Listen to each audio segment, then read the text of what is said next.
मैं colonel Sophia Qureshi और मेरे साथ विंग कमांडर व्योमिका सिंह आज आपको 6 से 7 मई 2025 की रात 1:05 से 1:30 बजे के बीच भारतीय सशस्त्र बलों द्वारा अंजाम दिए गए ऑपरेशन सिंदूर के बारे में जानकारी देंगे।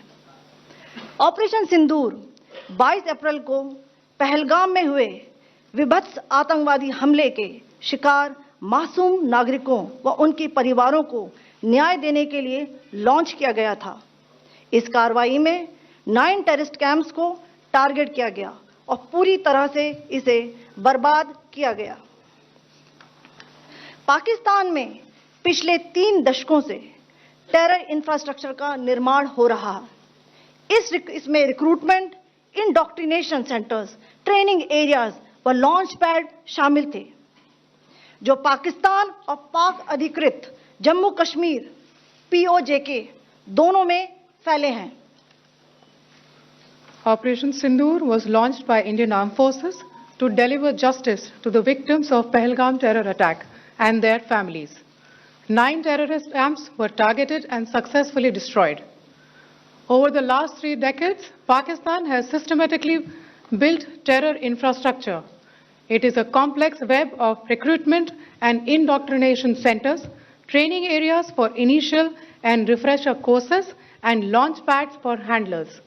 These camps are located both in Pakistan as well as Pakistan-occupied Jammu and Kashmir areas. Some of the well-known training camps are located, as you can see on the screen. They are distributed from Savai Nala in the north, counting to approximately 21, ending at Bhagalpur to the south. इन लक्ष्यों का चयन विश्वसनीय intelligence सूचनाओं के आधार पर हुआ ताकि आतंक गतिविधियों की रीढ़ तोड़ी जा सके, और यह खास ध्यान दिया गया कि निर्दोष नागरिकों और सिविलियन इंस्टॉलेशन को नुकसान न पहुंचे। The selection of these targets for Operation Sindoor was based on credible intelligence inputs and role of these facilities in perpetrating the terror activities. The locations were so selected to avoid damage to civilian infrastructures and loss of any civilian lives. This was done with due diligence, and the camps selected for targeting and their engagement will now be shown to you one by one. POJK के target मैं आपको बताना चाहूंगी। सबसे पहले सवाई नाला camp Muzaffarabad, जो कि POJK के लाइन ऑफ कंट्रोल से 30 किलोमीटर दूर है। यह एक लश्कर तौयबा का ट्रेनिंग सेंटर था। 20 अक्टूबर 2024 सोनमर्ग, 24 अक्टूबर 24 गुलमर्ग, 22 अप्रैल 2025 पहलगाम, इन हमलों के आतंकियों ने यहीं से प्रशिक्षण लिया था। सैयदना बिलाल कैंप मुजफ्फराबाद, यह एक जैश मोहम्मद का स्टेजिंग एरिया है। यह हथियार, विस्फोटक और जंगल सर्वाइवल ट्रेनिंग का केंद्र भी था। गुलपुर कैंप कोटली, यह LOC से 30 किलोमीटर दूर था। लश्कर तौयबा का बेस था, जो रजौरी, पुंछ में सक्रिय था। 20 अप्रैल 2023 को पुंछ में और 9 जून 2024 को तीर्थ यात्रियों के बस हमले में यहीं से आतंकी को ट्रेन किया गया था।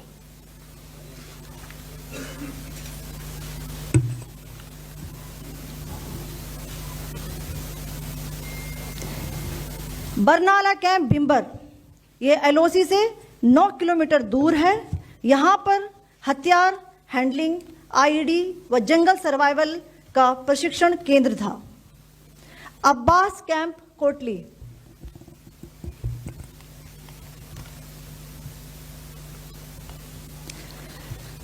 यह LOC से 13 किलोमीटर दूर है।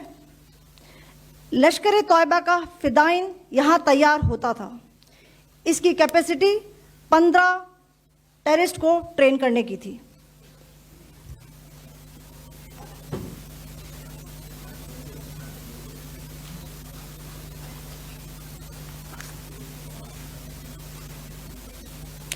अब मैं पाकिस्तान के अंदर के टारगेट से अवगत कराना चाहूंगी।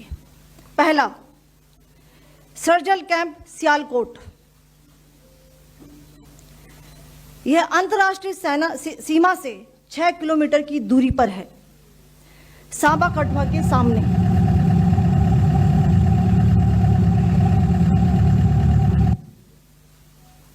मार्च 2025 में जम्मू एंड कश्मीर पुलिस के 4 जवानों को की जो हत्या की गई थी, उन आतंकवादियों को इसी जगह पर ट्रेन किया गया था।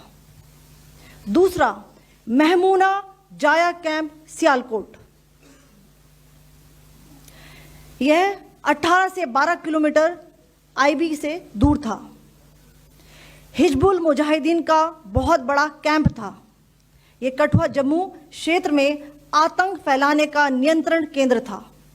पठानकोट एयरफोर्स बेस पर किया गया हमला भी इसी कैंप से प्लान और डायरेक्ट किया गया था। मरकज ताइबा मुरीद के,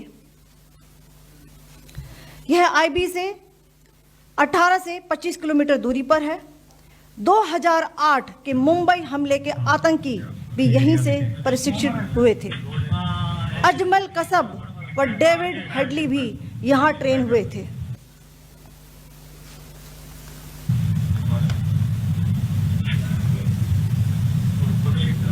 आगे दूसरा आया।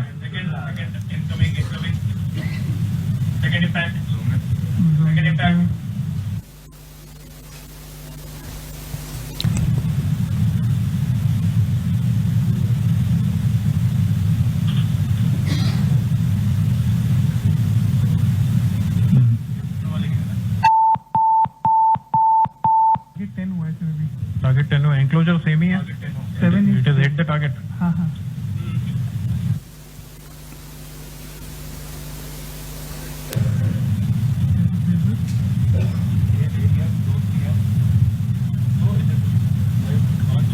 आ गया सर, इम्पैक्ट।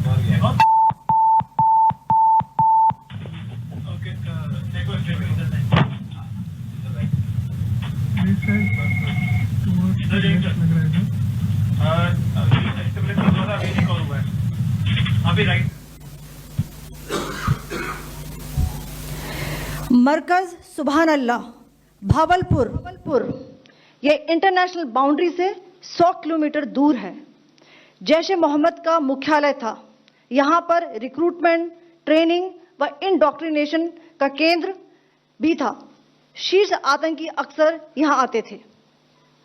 मैं आप सबको बताना चाहती हूँ कि किसी भी सैन्य ठिकाने का निशाना नहीं बनाया गया और अभी तक किसी तरह की नागरिक क्षति की रिपोर्ट नहीं है। धन्यवाद। जय Hind.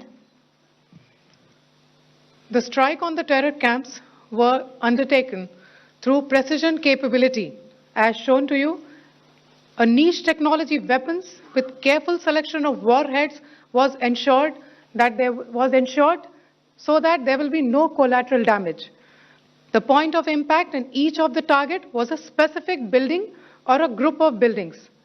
All the targets were neutralized with clinical efficiency, and the results reiterate the professionalism of the Indian Armed Forces in the planning and execution of their operations. No military establishments were targeted. India has demonstrated considerable restraint in its response.